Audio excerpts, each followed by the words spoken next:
Bakit malulungkot yung mga mukha nyo? Ah, dahil sa nangyari. Expected naman yun. Talagang matatalo yung Lakers nun. Nako.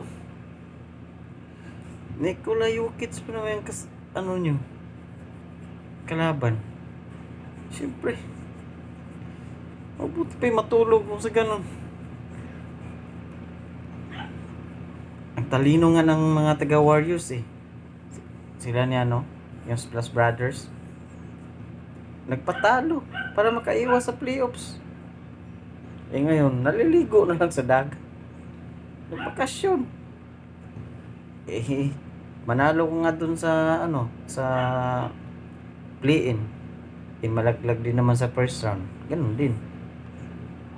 Naghirap ka pa.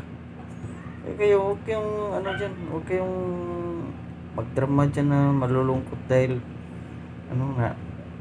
nalungkot kayo dahil talo yung Lakers. Normal yun.